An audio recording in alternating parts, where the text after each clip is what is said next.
طيب،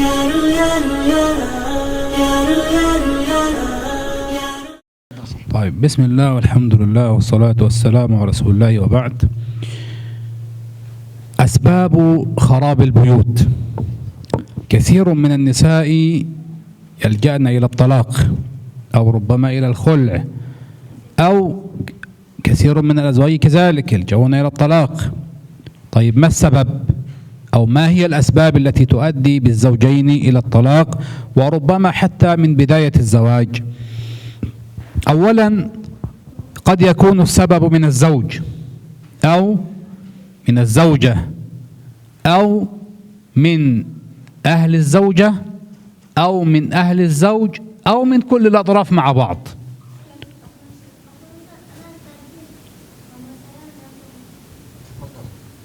طيب، في هذه الحال نبحث عن سبب المشاكل ونحاول أن نعالج المشكلة.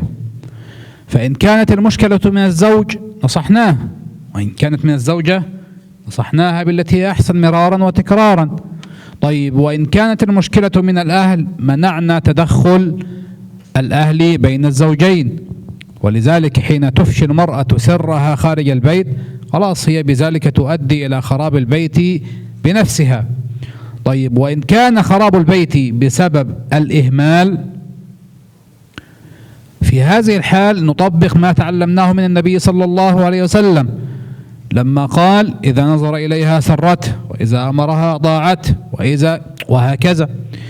إن كانت المرأة لا تحسن معاملة الزوج أو تتجاهل الزوج أو لا تتزين للزوج أو لا تطيع الأوامر نعلمها. إن كان الزوج يتجاهل زوجته ولا يعطيها حقها الشرعي نعلمه بالأدب. طيب، إن كانت المشكلة بسبب الشك، قد يحصل أحيانا شك، يشك الرجل في زوجته ربما تخونه، أو تشك المرأة في زوجها أنه يخونها في الحرام. وأنا أقول في الحرام، ربما تشك في الحلال، لأن الحلال هذا ليس فيه مشكلة. نحن نتكلم عن الحرام. أما إن تزوج عليها في الحلال هذا حقه بدون إذن، بدون إذن له أن يتزوج في أي وقت طالما بالحلال. في هذه الحال لابد أن نتأكد من سبب المشكلة ونحاول علاجها.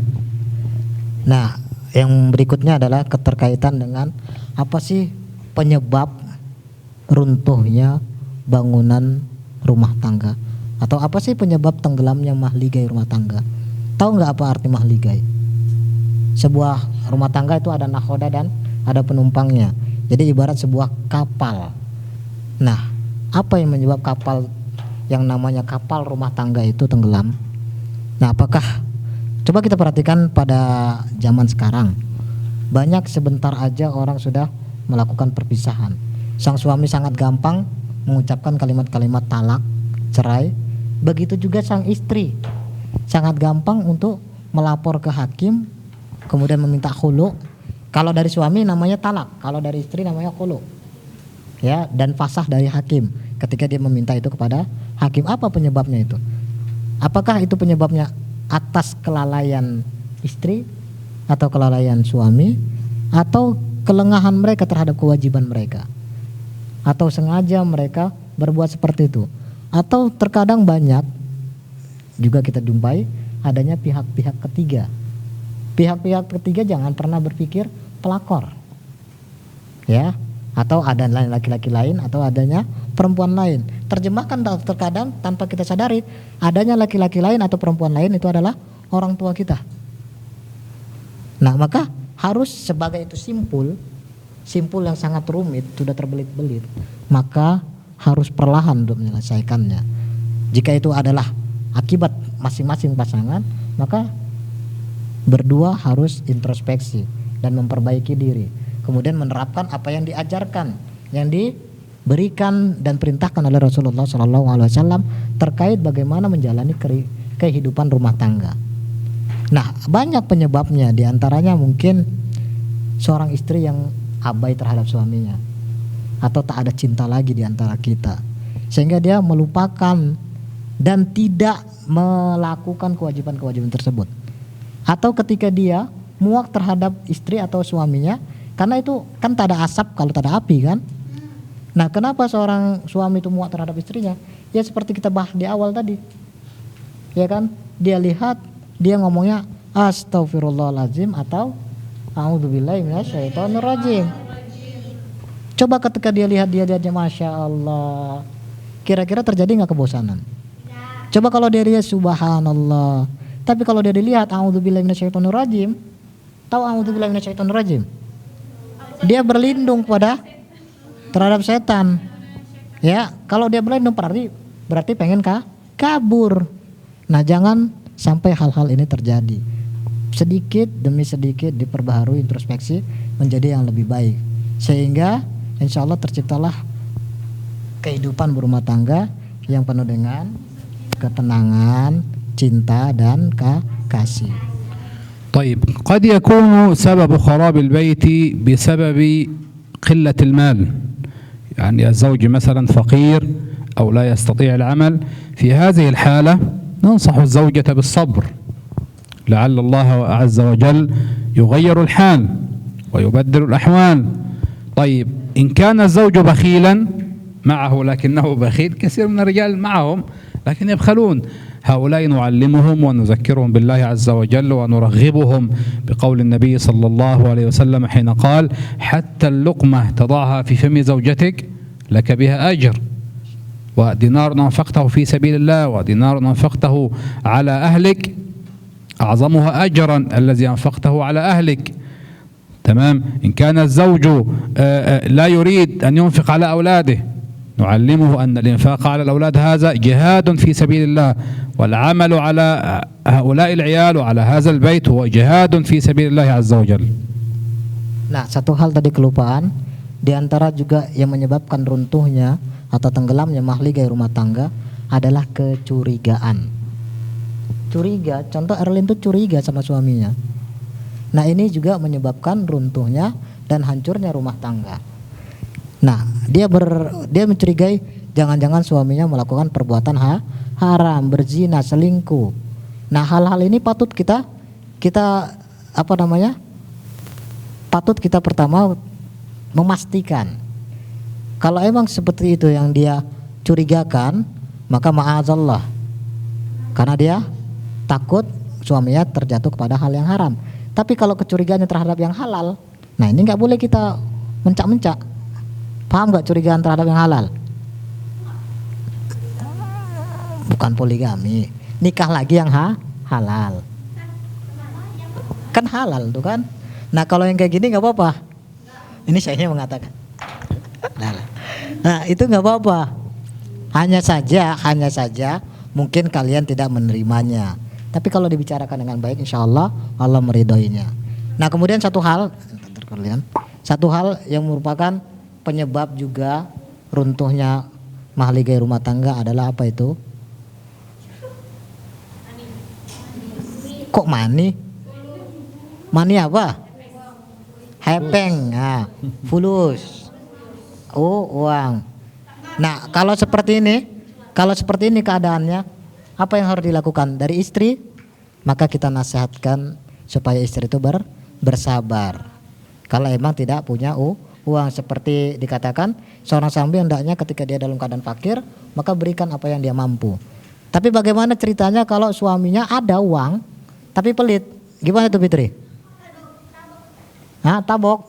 Wah, nggak boleh tuh. Maka berikan nasihat juga kepada sang suami bahwasannya perhatikan bahwa sesungguhnya memberi nafkah keluarga, memberi nafkah istri itu pahalanya lebih besar dari memberi nafkah atau bersedekah kepada apapun dan kepada siapapun. Paham?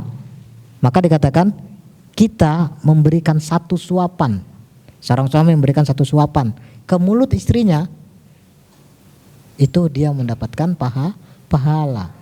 Bayangkan nanti kalian kalau nikah, Mas punya mau pahala nggak, kata dia. Mau suapin dong gitu. Kenapa? Rasulullah mengatakan satu suapan yang diberikan seorang suami ke mulut istrinya mendapatkan pahala. Maka seperti itulah harus kita nasihatkan kepada masing-masing. طيب قد يكون سبب خراب البيت أيضا بسبب المخدرات. والمسكرات التي يتعاطاها بعض الشباب فتؤثر على عقولهم، أيضا كالخمور الذي سماها النبي صلى الله عليه وسلم بأم الخبائث وأم الكبائر، تلعب بعقل الإنسان فتغير مزاجه وأعصابه فيدخل إلى بيته كأنه وحش كاسر، يضرب زوجته ويعاملها بوحشية هي والأولاد كذلك، وقد يؤدي إلى خراب البيت. فلذلك نعلم الشباب وننصحهم بأن نقول لهم بأن هذه المخدرات، هذه المسكرات، هذه الخمور هي محرمة لأنها تؤدي إلى ما لا يحمد عقباه. Hal berikutnya yang menghancurkan kehidupan rumah tangga adalah hal-hal yang memabukkan, minuman keras, narkoba, narkotik, itu kan, dan hal-hal yang sejenisnya. Karena apa? Gak kebayangkan jika seorang laki-laki atau istri mengkonsumsi ini, ketika dia masuk rumah, dia bukan sebagai manusia, tapi sebagai binatang buas. Dia tidak lagi mengenal rasa kasih dan sayang. Ketika dia datang, dia pengennya marah aja. Maka jika laki-laki melakukan itu, dia akan menghajar, menzalimi, dan menganiaya istri. Begitu juga sebaliknya, istri juga seperti itu karena hilang akal sudah. Maka na'udzubillah, jagalah diri dan nasihati orang-orang terdekat untuk menjauhi hal tersebut. Wa akhiru syai'in an-nazaru aw mutaba'atu wasail al-i'lam wat-taqlid. الكثير منا يعني مغرم وهائم بالأفلام والمسلسلات التي لا قيمة لها، يعني نحاول أن نختار الشيء الهادف حتى لا نقلد كل شيء، لأن الكثير من السيدات أو البنات يقلدون هذه الأفلام والمسلسلات ويريدون أن يكونوا مثل النجمات في التلفزيون، ويفعلون في أشكالهم الكثير، يغيرون من خلق الله عز وجل. وكذلك بعض الرجال قد يفتن بمن تظهر في التلفاز جميلة جدا فينظر في البيت فيقول أعوذ بالله من الشيطان الرجيم. لذلك نحذر من هذا جيدا. بارك الله فيكم وشكرا لكم والسلام عليكم ورحمة الله وبركاته. Dan akhir yang gak kalah penting, penyebab hancurnya kehidupan rumah tangga adalah apa? Media. Tahu media? Baik itu sifatnya media massa seperti cetak atau elektronik ataupun sosial. Coba perhatikan, ini buat kalian-kalian yang tergila-gila atau kalau kita bilang maniak. Bukan sosmed aja, televisi, sinetron, drakor.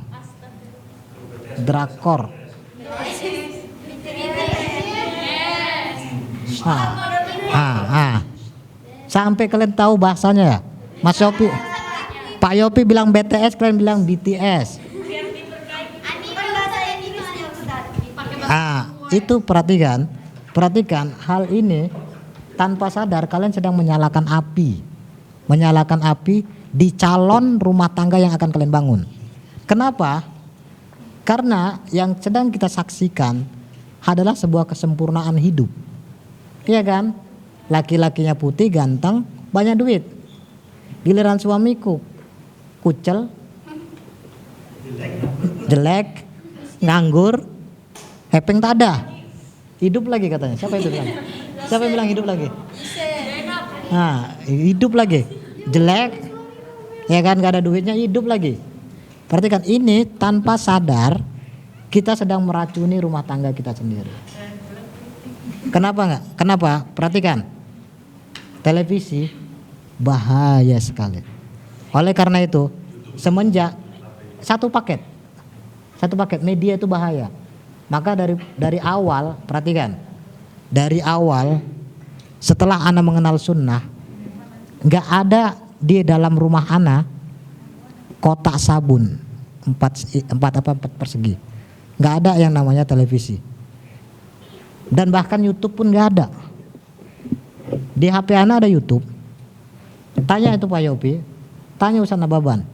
Ustaz Nababan bilang, Ustadz sudah lihat nggak YouTube kita sekian subscribe-nya? Belum. Ustadz coba lihat ya. Cara lihatnya kayak mana, Ustadz? Jadi anda nggak tahu cara ngelihat YouTube. Kalau anda mau, anda bisa. Kalau nggak salah kemarin Mas Yopi juga yang maksakan supaya anda subscribe An-Naba di TV. Kenapa? Pertama, anda selalu beralasan sayang kuotanya. Kan sudah implikasinya itu kan. Nah, lebih daripada itu anak ingin menjauh. Kalau anak lihat sekali, wih seru ini, besok nambah lagi, besok nambah lagi, besok nambah lagi. Besok pengen lihat yang lain, besok pengen lihat yang lain, besok pengen lihat yang lain. Maka daripada itu, hal-hal yang terkaitan dengan media, anak nggak pernah ngikuti. Media sosial, Facebook, Instagram dan lain-lain. Kalau Facebook, anak main Facebook. Anak main Facebook, tapi dengan filter yang sangat kuat. Walaupun itu anak harus lebih berwaspada lagi. Perhatikan, di pertemanan anak nggak ada satu orang pun wanita kecuali itu keluarga anak. Maka kalau diantara kalian kayaknya ada 1-2 orang mungkin berusaha untuk apa, nggak pernah anak confirm. Oke? Karena apa? Kalau situ kita udah berhubungan dengan wanita, terus nanti kan nampang toh wanita itu selfie sana selfie sini, paham kan? Nah terus nanti foto ini foto sini, upload ini upload sana. Nah itu semua membuat kita kayak gitu. Belum lagi nanti hal-hal lainnya. Makanya dijaga. Instagram tidak juga. Nah maka kalau untuk Facebook anak hanya untuk ada yang nasihat-nasihat. Pertemanan Facebook anak secara khusus 3.000 lebih. Tapi hampir bisa dibilang semuanya ustadz. Atau semua yang berkaitan dengan Lipia, anak-anak Lipia. Atau kampus-kampus anak dulu. Atau orang-orang yang anak filter orangnya benar. Coba kalian, dulu pernah saat dimana pertemanan anak 5.000. Pakai HP jadul banget dulu. Setiap masuk, anak capek untuk unfriendnya itu habis 4.000. Tinggal 1.000 yang anak kira-kira orang ini adalah anak kenal atau baik. Bayangkan, begitu juga Instagram. Jadi anak buat Facebook untuk ilmu atau untuk dagang, karena anda dagang. Kalau enggak ada. Nah coba kalian seperti itu. Malah anak dapat kabar di antara kalian, wallahu alam siapa, ada yang main TikTokan, ndak pakai jilbab, ada yang main YouTube dan segala macam. Maka ini harus diperhatikan. Jangan kalian tanam benih racun di calon rumah tangga kalian. Seperti nasihat Syekh tadi, jangan sampai ini akan menghancurkan dan merobohkan bangunan rumah tangga itu. Mungkin ini yang bisa disampaikan. Wa syukran Syekh ala ital hadi, lianna hada muhim jiddan lahun, lianna fi a'marihinna masyaallah hada i'lam. Syukran wa nakhtatim. Subhanakallahumma wa bihamdika nasyhadu an la ilaha illa anta nastaghfiruka wa atubu ilaik. Wassalamualaikum warahmatullahi wabarakatuh. Waalaikumsalam warahmatullahi wabarakatuh. Ya